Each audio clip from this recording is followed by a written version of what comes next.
You're about to hear the story of 3 red roses. It's a love story of sorts that a faithful admirer and his faithfully admired shared. Their trysting time and place became known after a while, and it's through the observations of the knowing that we have learned the rest of the story. Now, there are 5 entrances to the cemetery called Westminster Burying Ground, and all but one are locked at night. The one left open is the oldest, the gate through which caskets were carried for interment 200 years ago. It's that rear entrance which the mysterious stranger uses when he visits the graveyard in the pre-dawn dark. His arrival coincides with the stroke of no particular hour. He may appear any time between midnight and 6, and yet the shadowy figure is always the same, that of a man of undetermined age, wearing a long gray coat and a black hat and a white scarf around his neck. The eerie ritual begins as he appears at the wrought iron back gate, makes his way slowly but purposefully through the cemetery. He will not stop until he has reached a grave near the front, and from inside his coat the spectral figure produces a bottle of cognac and 3 long-stemmed red roses. For long moments the stranger stands there. Some swear they have heard him utter an affectionate toast to the occupant of that grave, though the words themselves are indefinite. The next morning when the grave is inspected, the roses are found as they had been tenderly placed alongside the bottle of cognac, which is always half empty.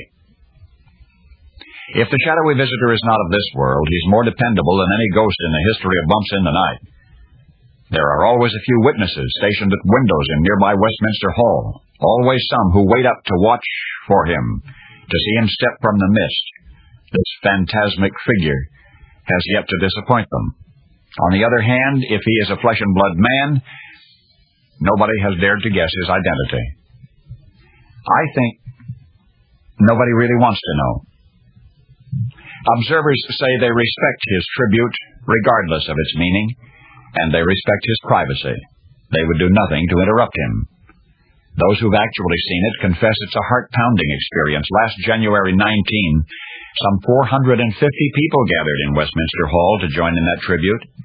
Yet only a handful stuck it out to the end, to the moment when the mysterious stranger emerged from the darkness, wearing the now familiar coat and black hat, bearing the curious cognac and roses, as he has each and every January 19 since 1949.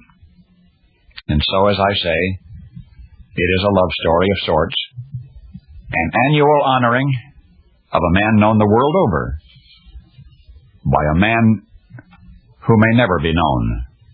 An appropriate mystery, many have said, in an appropriate setting. For you see, the man who has returned to that gravesite every year for the past 39 years honors the birthday of the author-poet who died and was buried there in 1849 at the age of 40. Died and buried with only 5 mourners in attendance. Edgar Allan Poe.